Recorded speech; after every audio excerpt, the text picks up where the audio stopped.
Hi, it's Lois here. First of all, I want to really thank you all for helping me to reach more than 600 subscribers, which is absolutely amazing, very exciting. To celebrate that, I've decided to open my own Patreon page.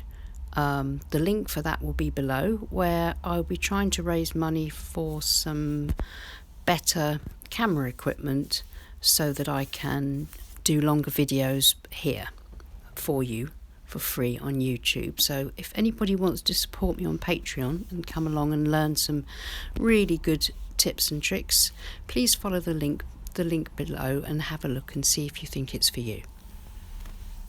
Today's painting is a wet in wet sky and sea painting with a boat, the one you saw at the beginning of the video.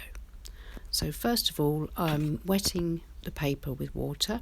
As you can see, I've used slightly dirty water. It's the paint pot water because it shows up quite well so that you can actually see how much water I use. You can watch it running down the page.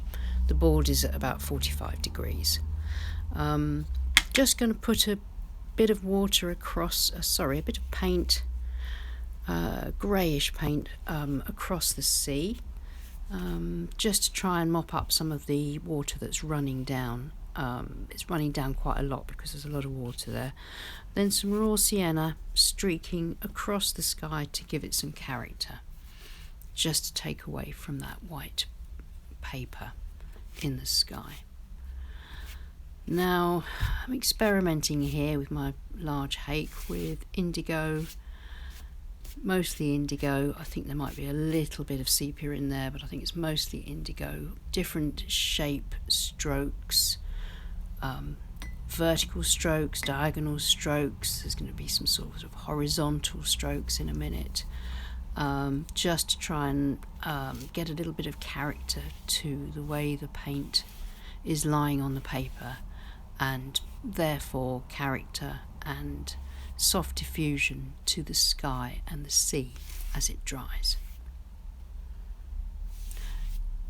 All that thick paint and water is now beginning to run down the page a little bit too much, so it's time to pick up the board, turn it around so that the paint will stop running down and start running along, so to speak. Tilt it slightly if you think that the paint could run in a slightly better position to end up how you want it to look, more sky-like.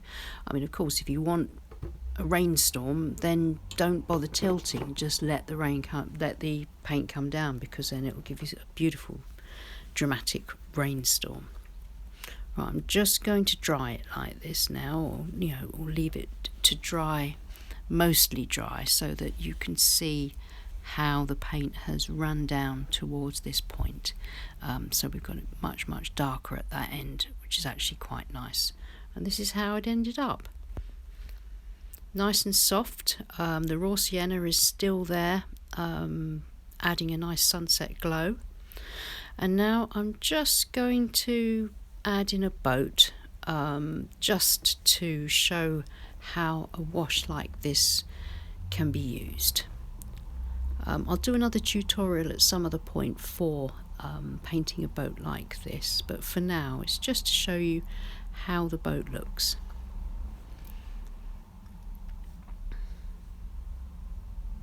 I mean, you could obviously make a much busier harbour scene. We could put a headland across the horizon line on either side or on both sides. We could also put some distant boats in, maybe another boat in the mid-ground, some posts, a jetty. The possibilities are endless, really, for practicing.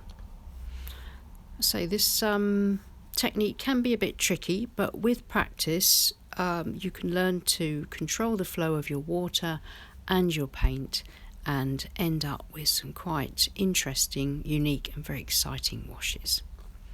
Anyway, thank you for watching.